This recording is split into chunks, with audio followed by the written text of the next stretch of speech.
Ci, boleh lihat contoh kemasan makanan? Boleh. Ini untuk saladnya, ini untuk apa? Brownies tray. Terus ini untuk kemasan packaging buat orang takeaway, ini buat sup biasanya. Oke. Banyak ya jenisnya. Ini gelas. Oh, ini untuk kemasan minuman ya. Biasa orang pakai buat ulang tahun. Sobat Umi, sudah lihat kan banyak sekali nih kemasan makanan yang terbuat dari bahan plastik. Nih contohnya untuk kemasan minuman seperti ini. Dan ini banyak nih jenisnya untuk kemasan makanan seperti ini. Memang ya Sobat Umi, bahan plastik sudah mewabah nih di setiap kemasan makanan dan kebutuhan saat ini. Idealnya sih Sobat Umi untuk pemakaian kemasan makanan ini 1-3 kali saja.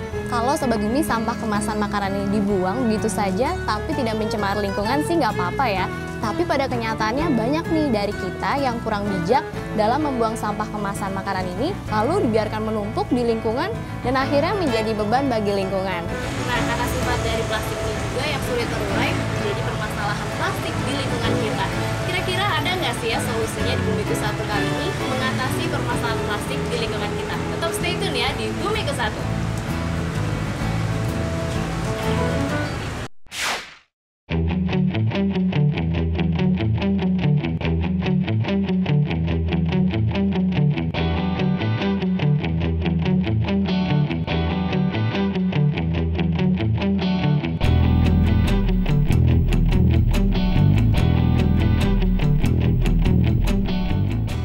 Plastik, plastik, dan plastik. Sepertinya pemandangan tumpukan sampah plastik sudah tidak asing lagi kita lihat setiap hari ya Sobat Bumi. Semakin hari, tumpukan sampah ini pun kian bertambah karena tingginya tingkat konsumsi plastik di Indonesia. Menurut Indonesia Solid Waste Association, sampah jenis plastik menduduki peringkat 2 terbanyak di kalangan sampah domestik dengan jumlah sekitar 5,4 juta ton per tahunnya. Perkembangan produk plastik di Indonesia sangat pesat pada 2 dekade terakhir dan sudah merambah di hampir semua jenis kebutuhan rumah tangga. Satu di antaranya yaitu banyak digunakan sebagai kemasan makanan. Penggunaannya yang praktis dan murah kini mampu menyisihkan bahan pembungkus makanan alami seperti daun pisang, daun jati, dan daun kelapa muda. Plastik yang digunakan sebagai kemasan makanan biasanya berasal dari bahan kimia Sobat Bumi, seperti polistiren, polivinyl klorid, vinilit klorid resin, PVDC, akrilonitril, polietilen, dan polipropilen. Semua bahan kimia ini berasal dari minyak bumi dan unsur-unsur kimianya tidak dapat diurai oleh mikroorganisme alam. Inilah Sobat Bumi yang membuat plastik menjadi musuh bagi lingkungan karena terus bertambah, lalu menjadi pencemar dan juga beban bagi lingkungan. Lepas dari penggunaan plastik, rasanya sulit dilakukan ya. Melihat banyaknya kebutuhan yang didominasi dengan plastik. Satu solusi yang diupayakan saat ini yaitu penemuan formula tepat untuk mempercepat proses penguraian plastik. Nah, di episode Bumiku Satu kali ini ada sebuah inovasi, yaitu inovasi pembungkus makanan ramah lingkungan yang terbuat dari pati onggok dan polivinil alkohol. Ini merupakan inovasi dari siswi SMA Karisma Bangsa Tangerang. Langsung saja yuk lihat seperti apa karya mereka di episode kali ini.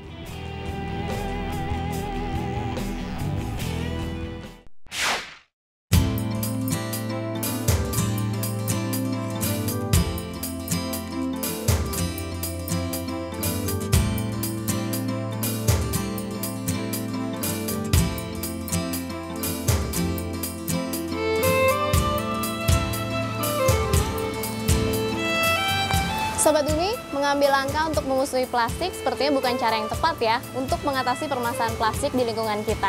Sebenarnya masalahnya ini terletak dari bahan pembuatan plastik konvensional itu sendiri, yaitu terbuat dari minyak bumi. Karena inilah membuat plastik menjadi kurang ramah lingkungan karena sulit terurai. Nah, di Bumiku Satu kali ini ada nih dua sobat bumi kita, yaitu Happy dan Yuke dari SMA Karisma Bangsa, punya inovasi yang kreatif banget nih, membuat plastik biodegradable berbahan alam. Seperti apa bahan alamnya ini? Kita langsung saja simak yuk obrolannya.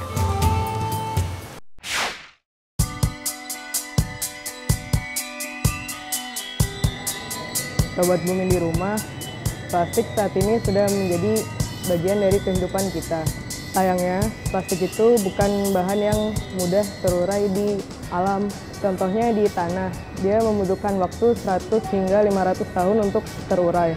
Dan jika dibakar, plastik akan menghasilkan asap beracun yang sangat berbahaya buat kesehatan manusia. Asap itu namanya dioksin. Dioksin bisa menyebabkan kanker, hepatitis, pembekakan hati, dan gangguan sistem syaraf. Jika bermuara ke laut, hewan-hewan akan memakannya, dan sudah banyak kasus kematian hewan yang memakan plastik. Karena plastik ini susah terurai dan tidak ramah lingkungan, makanya kami membuat solusi untuk membuat plastik biodegradable yang ramah lingkungan dengan berbahan dasar onggok, limbah onggok, chitosan, dan PVA, yang bahan tersebut bisa diaplikasikan sebagai pembungkus makanan.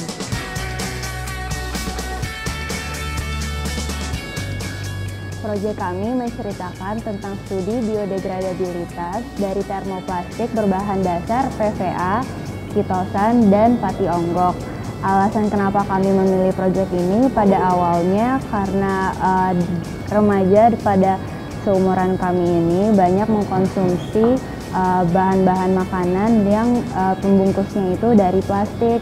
Nah, karena plastik itu dibuang saja dan terlalu lama terurai, maka kami menciptakan alternatif untuk membuat plastik dari bahan-bahan alami.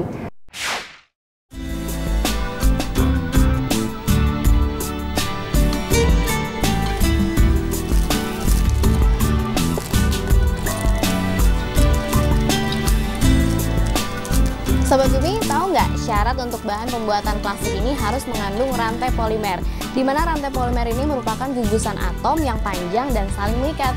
Dan selama ini polimer yang digunakan untuk bahan plastik konvensional ini berasal dari minyak bumi. Nah, polimer dari minyak bumi ini sulit dipecah oleh mikroorganisme di alam. Karena itulah polimer sintetis dari minyak bumi sulit terurai. Beda halnya nih Sobat Bumi dengan polimer yang digunakan oleh dua Sobat Bumi kita, yaitu polimer alami yang berasal dari pati onggok dan chitosan dicampur dengan polivinil alkohol yang mempunyai sifat biodegradable.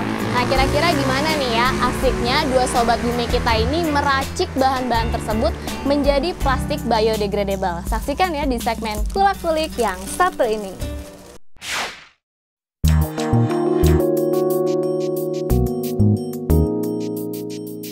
Plastik biodegradable adalah plastik yang terbuat dari bahan-bahan alami dan dapat diurai di dalam tanah secara alami. Bahan yang membuat plastik biodegradable adalah bahan alami seperti pati onggok. PVA adalah polimer sintetis atau polivinil alkohol. Sifatnya yang water soluble atau hidrofilik, membuat ini bisa didegradasi di air ataupun di tanah.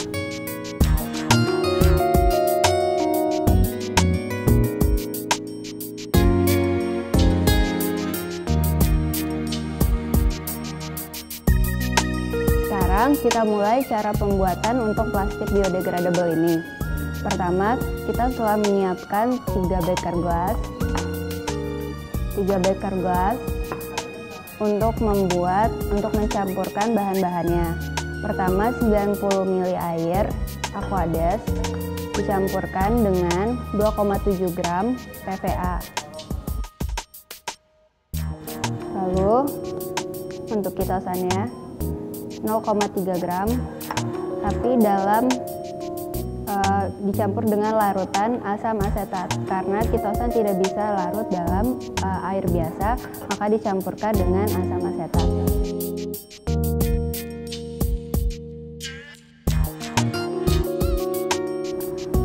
30 ml terakhir dicampurkan dengan pati onggoknya. Setelah menemukan perbandingan yang tepat 3:1:1 PVA, kitosan, dan pati onggok, selanjutnya kita akan mencampur ketiga bahan ini menggunakan stirrer.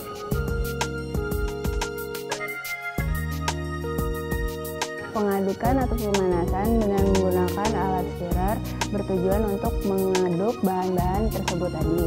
Nah, untuk pati, temperatur yang digunakan adalah 100 karena bahan pelarutnya adalah air. Lalu kecepatannya 300 rpm. Untuk kitosan, temperatur yang digunakan ada 70 Celcius.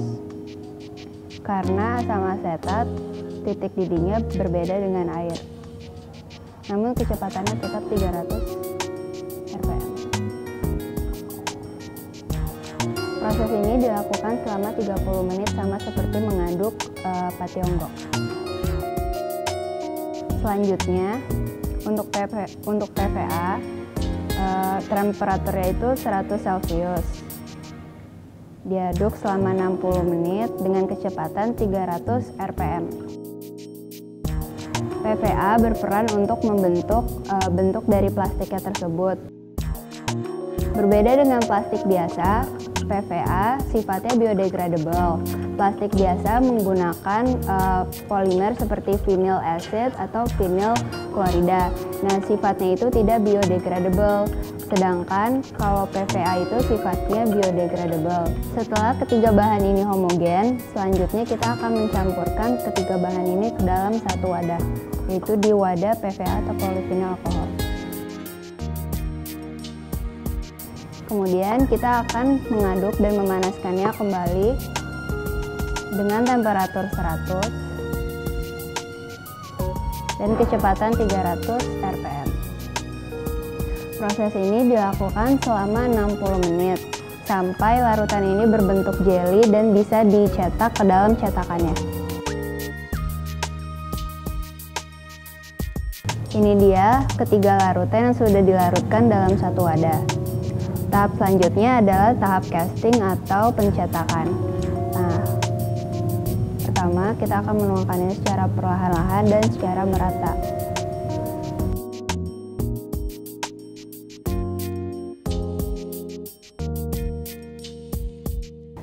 Kalau di pabrik biasa atau di pabrik untuk pembuatan plastik sintetis, prosesnya sama, yaitu menggunakan termoplastik atau thermosetting.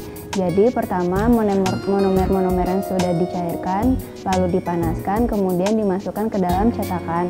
Nah, kalau misalnya yang thermosetting itu yang sudah cair langsung dimasukkan ke dalam cetakan. Nah, kalau untuk ini karena plastiknya termoplastik, maka bahan-bahan monomer tersebut dipanaskan terlebih dahulu, kemudian baru dimasukkan ke dalam cetakan yang diinginkan.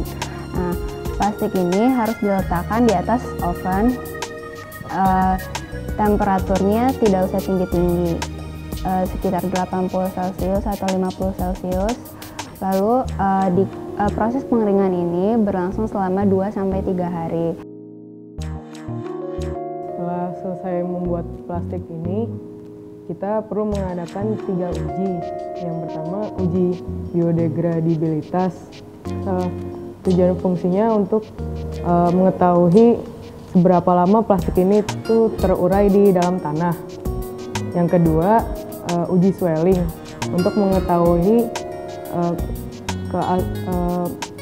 absorbabilitas plastik ini. Dan yang terakhir, uji kuat tarik untuk mengetahui sifat kekuatan mekanik plastik ini. Untuk uji biodegradabilitas kita menggunakan 3 tanah. Yang pertama tanah humus, yang kedua tanah merah, dan yang terakhir tanah kering. Nah, kita memotong sampel plastik ini dengan ukuran 3x3 dan dimasukkan ke setiap tanah.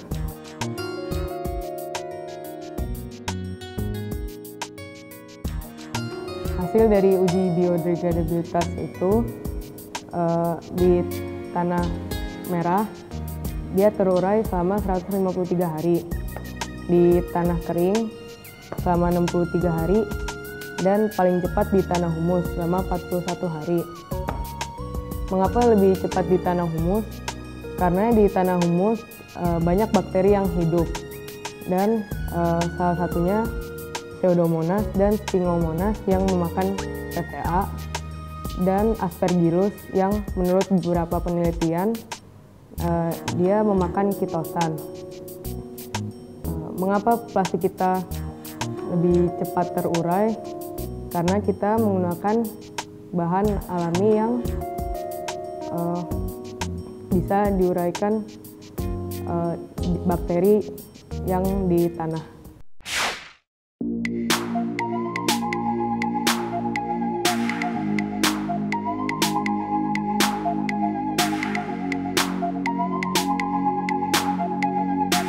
Sobat Bumi, biar tambah lengkap ilmunya seputar plastik yang dapat terurai atau populer dengan istilah biodegradable, simak info berikut ya. Plastik biodegradable minim bahaya bagi lingkungan karena menggunakan bahan-bahan yang bersifat biodegradable atau dapat diurai oleh alam. Bahan yang dapat digunakan untuk membuat plastik jenis ini yaitu polimer alami dan polimer sintetis yang bersifat biodegradable. Berdasarkan sumber dan cara memperolehnya, polimer alami dibedakan menjadi 4 kelompok. Kelompok pertama yaitu polimer yang berasal dari sumber hewan seperti kolagen dan gelatin. Kelompok 2 yaitu polimer yang berasal dari limbah industri pengolahan ikan seperti chitosan. Kelompok 3 yaitu polimer yang berasal dari pertanian. Kelompok ini juga masih diklasifikasikan menjadi 2 bagian, yaitu lemak dan hidrokoloid. Yang berasal dari lemak terdiri dari asam lemak, beeswax atau lilin lebah, dan carnauba wax atau lilin dari daun tanaman palem. Sedangkan polimer yang terbuat dari hidrokoloid dibagi lagi menjadi 2, yaitu yang mengandung protein seperti dari protein jagung, kedelai, glutera gandum, dan yang mengandung polisakarida seperti selulosa, serat, pati, pektin, dan gans.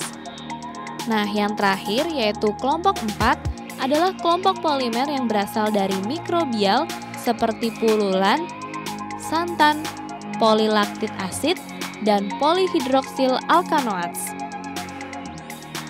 Sobat Bumi, bila dilihat sumber bahan pembuatan plastik biodegradable, sebenarnya banyak ya. Hanya saja ada sedikit benturan saat sumbernya berasal dari bahan pangan karena berpengaruh pada ketersediaan pangan. Semoga saja akan ada lagi penemuan bahan pembuatan plastik biodegradable yang melimpah jumlahnya, sehingga kebutuhan pokok dan kebutuhan tersier dapat tercukupi.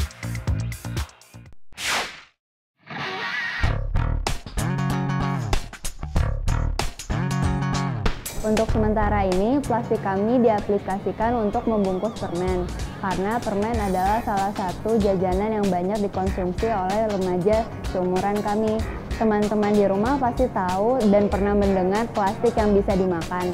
Plastik itu namanya edible film, namun untuk plastik kami sementara ini tidak bisa dikategorikan sebagai plastik edible. Kekuatan plastik ini atau sifat mekanik dari plastik ini dipengaruhi dari PVA yang terkandung di dalamnya. Sehingga kalau plastik ini dibuat untuk edible dan dikurangi perbandingannya, plastik ini tidak akan kuat. Oleh karena itu kami memperbanyak perbandingan dari PVA-nya karena PVA bisa memperkuat sifat mekanik dari plastik tersebut.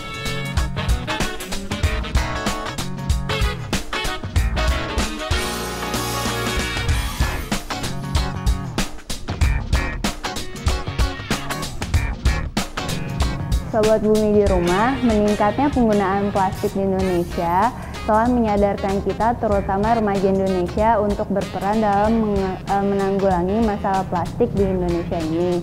Oleh karena itu, kita harus berperan dalam mengurangi penggunaan plastik dalam sehari-hari. Sobat Umi, setiap negara pasti punya cara tersendiri ya untuk menjaga lingkungannya.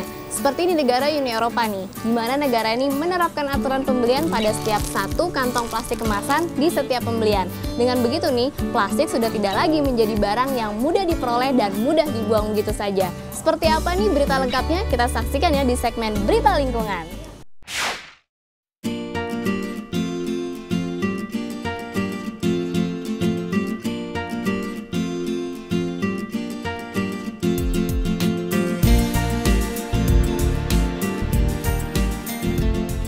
Sobat Bumi, kantong plastik telah menjadi kantong bawaan yang digemari banyak orang.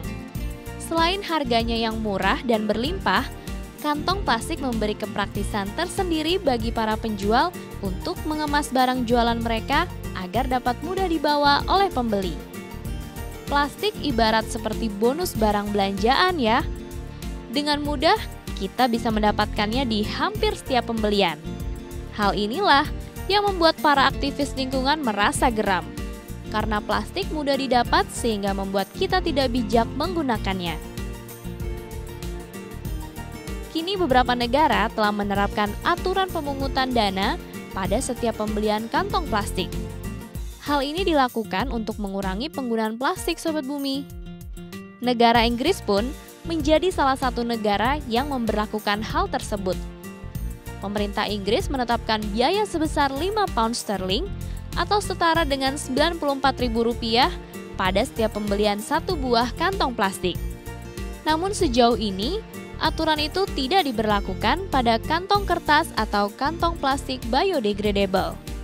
Sebuah perusahaan retail yaitu British Giant Marks & Spencer pun sudah menerapkan aturan ini untuk pemakaian kantong plastik pada produk makanan mereka. Sobat Bumi, aturan pembayaran kantong plastik seperti ini ternyata telah memberi dampak positif pada permasalahan plastik saat ini. Terbukti, cara ini berhasil untuk mengurangi konsumsi kantong plastik sebanyak 75% di Wales, Inggris. Sedangkan di Irlandia Utara, pengurangannya mencapai 80%. Bagaimana dengan Indonesia ya? Bersediakah pemerintah dan warganya menerapkan hal seperti ini demi lingkungan yang lebih hijau?